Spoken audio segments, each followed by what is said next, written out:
अम्मा, मैं कैसे जा सकती हूँ वहाँ?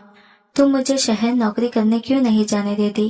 क्या फायदा मेरी इतनी पढ़ाई का, जब मुझे तो नौकरी ही नहीं करने देती। मैंने बेबसी के मारे अपनी माँ को देखकर कहा, जो इस पाट चेहरा लिए खड़ी थी, ऐसे जैसे मेरी बात सुन ही ना रही हो। अगर चीजों की इतनी ही जरूरत है तो मैं शहर जाकर काम करती हूँ।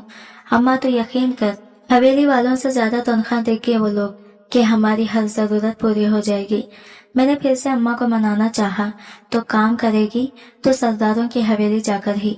मैं अब तुझे इतनी दूर काम करने के लिए शहर नहीं भेज सकती, इसलिए चुपचाप जो कहा है कर। अगर पैसों की जरूरत ना होती तो तुझे कभी कहीं काम करने को ना कहती, लेकिन अभी मजबूरी है। अम्मा ने मुझे घोड़े से नवाजते हुए कहा, तो मैं पैर पीछकर कमरे में जा घुसी और अम्मा को मनाने के तरीके सोचने लगी, लेकिन कोई तरीका समझ में ना आया। हालांकि मैं ये भी जानती थी कि अम्मा ये एक बात जो ठान लेती हैं वो करके छोड़ती हैं, और इसे कोई भी इसकी बात से हिला नहीं सकता। कुछ देर की झंझनाहट और उकताहट के बाद वो माँ की बात मानने पर मजबूर होती तैयार होने लगी कि सरदारों की हवेली जाकर काम करने के अलावा इसके पास और कोई चारा नहीं था। मेरा नाम खमर है और मैं एक 20 साल की बेहद खूबसूरत सी लड़की हूँ, जो ना सिर्फ खूबसूरत हूँ बल्कि बेहद शौक और चंचल भी हूँ। मुझे पढ़ने का बेहद शौक था। यही वजह थी कि मेरे माँ बाप ने अपनी गुर्बत के बावजूद मुझे पढ़ने के लिए शहर में भेज दिया, ताकि मैं अपना पढ़ने का शौक पूरा कर सकूं। मैं अपने माँ बाप की सबसे बड़ी बेटी थी। बाकी मेरे 2 बहन भाई मुझसे छोटे थे। इसके बाद मेरी एक बहन और एक भाई था। बहन 15 साल की जबकि भाई 13 साल का था, और वो दोनों ही गांव में मौजूद सरकारी स्कूल में पढ़ते थे। मैं बेहद मिन्नतों मुरादों के बाद पैदा होने वाली बच्ची थी, जो मेरे माँ बाप की शादी के 7 साल बाद पैदा हुई थी। यही वजह थी कि मैं बेहद लाडली थी, जिसकी हर ख्वाहिश इसके माँ बाप अपने बसात से बढ़कर पूरी करने की कोशिश करते थे। और इसके बाद मेरे 2 बहन भाई की पैदाइश के बाद हमारा खानदान मुकम्मल हो गया था। मैं बेहद खुश नसीब थी। इसका अंदाजा मुझे हमेशा अपने माँ बाप का खुद से लाड़ प्यार देखकर होता था। मैंने इब्तिदाई तालीम गांव में रहकर ही हासिल की थी, मगर फिर इंटरमीडिएट की तालीम और ग्रेजुएशन के लिए शहर चली गई, और फिर 4 साल शहर के हॉस्पिटल में गुजारकर तालीम हासिल करने के बाद मैं जब शहर से वापस गांव लौटी तो गांव में काफी कुछ बदल गया था, मगर नहीं बदली थी तो सरदारों की हवेली, जिसे मैं अपने बचपन से देखती आ रही थी। ये हवेली जो की तो अपनी पूरी शानो शौकत से गाँव के वस्त में खड़ी थी, और इस हवेली के मालकिन थे सरदार, यानी सिक्का, जो सिर्फ इस हवेली का ही नहीं बल्कि पूरे गांव की करता धरता थे। और गांव के ज्यादातर फैसले हवेली के बड़े सरदार ही करते थे, जिनको बड़े साहब के नाम से जाना जाता था। गांव के ज्यादातर किसान सरदारों की खेतियों में काम करते थे, जबकि खवातीन ज्यादातर सरदारों की हवेली में काम करती। मेरे अब्बा भी सरदारों की खेतियों में ही काम करके अपना और अपने बीवी बच्चों का पेट पालता था, लेकिन कुछ दिनों से इसकी तबीयत बेहद खराब थी कि वो खेतियों पर काम करने नहीं जा पाता था।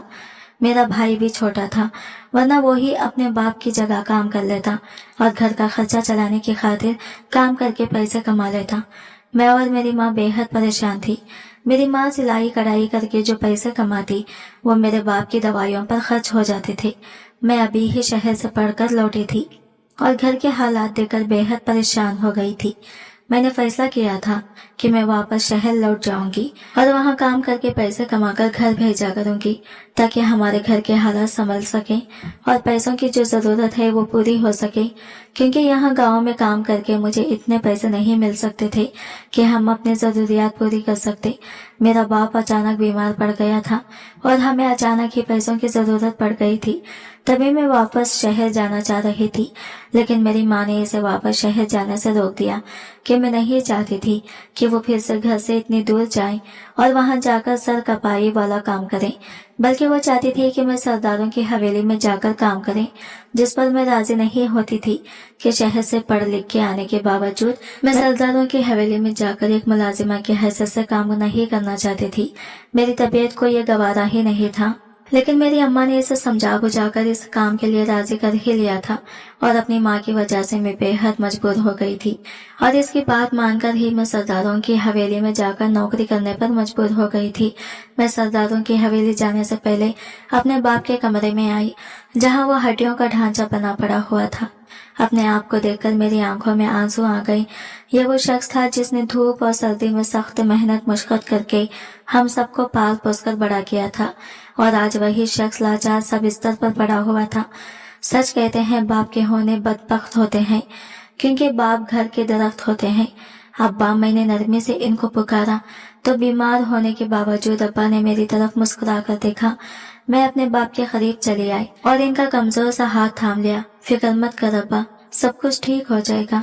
चाहने के बावजूद अपनी आवाज को नम होने से रोक न सकी तो ध्यान से और बेफिक्र होकर जा, और मेरे लिए ज्यादा परेशान न हुआ कर। हम सबका रब रखा है। मेरे अब्बा ने कमजोरी के बाद बेहद धीमे और कपकपाते हुए लहजे में कहा तो मैंने सर हिला दिया कि रब ही तो हम सबका वारिस है। मैं अपने अब्बा से चंद मजीद बातें करके इनके कमरे और फिर घर से ही बाहर निकल आई। अगर हमें अचानक पैसों की जरूरत आ पड़ी होती तो मैं कभी भी सरदारों की हवेली नौकरी करने ना जाती कि शानदार और अपनी मिसाल आप होने के बावजूद मुझे वह हवेली बहुत बेहद पर इसरार और अजीब लगती थी।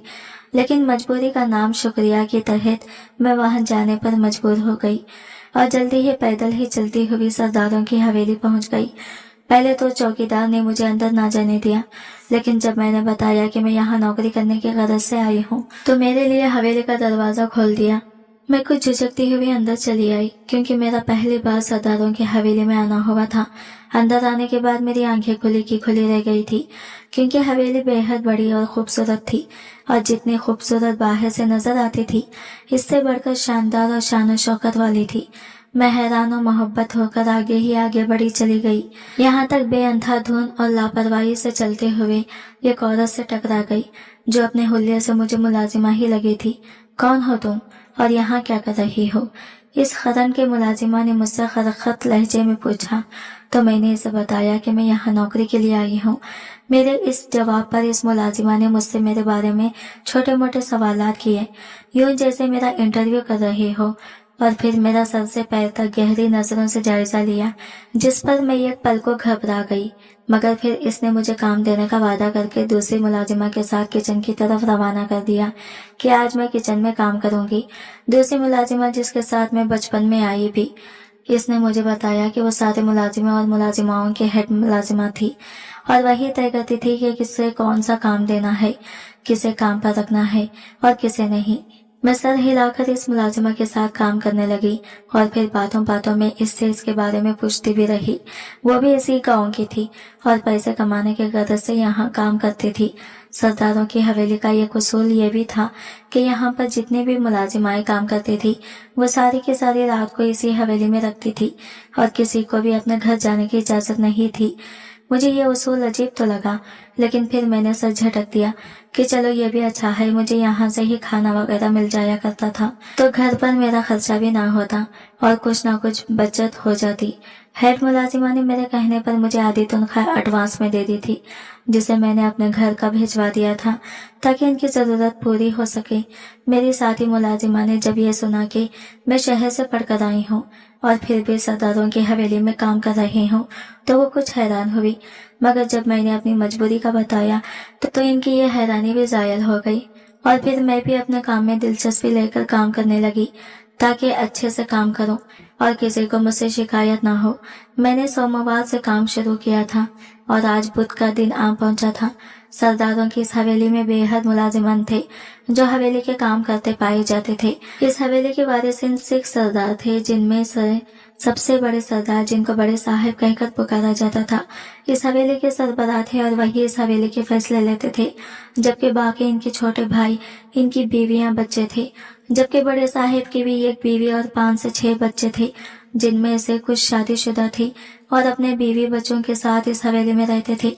लेकिन ये बात ताजुब की थी, ना ही बड़े साहिब की कोई बेटी थी, ना ही इनके भाइयों की कोई बेटी थी, बल्कि सबके बेटे ही बेटे थे, जिनमें से कुछ शादीशुदा थे, कुछ अभी बालिग नाबालिग थे और कुछ बुलूगत तक पहुंच चुके थे। इतने ज्यादा अफराद होने की वजह से हवेली में हर वक्त चहल पहल रहा करती थी। यही वजह थी कि वहाँ मुलाजिमीन की तादाद भी ज्यादा थी। मुझे भी अब यहाँ काम करना अच्छा लगने लगा था। क्योंकि यहाँ किसी किस्म की सख्ती या रोक टोक नहीं थी, ना ही बिलावजह मुलाजिमीन को डांटना डपटा जाता था। लेकिन हेड मुलाजिमा जरूर अपने अहदे का इस्तेमाल करके सभी मुलाजिमान पर रोक झाड़ा करती थी। यही वजह थी कि सभी मुलाजिमीन इसे दबकर रहते थे। आज भी कामकाज से फारिग होने के बाद मैं अपने कमरे में कुछ देर आराम करने की गरज से आ गई। यह मुलाजिमीन के बने क्वार्टर में से एक क्वार्टर था, जहाँ यह कमरा मुझे ये दिया गया था। लेकिन मुझसे पहले यहाँ एक और मुलाजिमा रहती थी जिससे मेरी अच्छी खासी दोस्ती हो गई थी। इसका इखलाक और फितरत काफी अच्छी थी। यही वजह थी कि मेरा यहाँ दिल लग गया था। मैं कमरे में आई तो वो मुझे कुछ परेशान और घबराई हुई सी लगी। क्या हुआ? मैंने चुपते से पूछा तो इसने उड़ी उड़ी रंगत लिए मेरी तरफ देखा। कल जुमेरात है,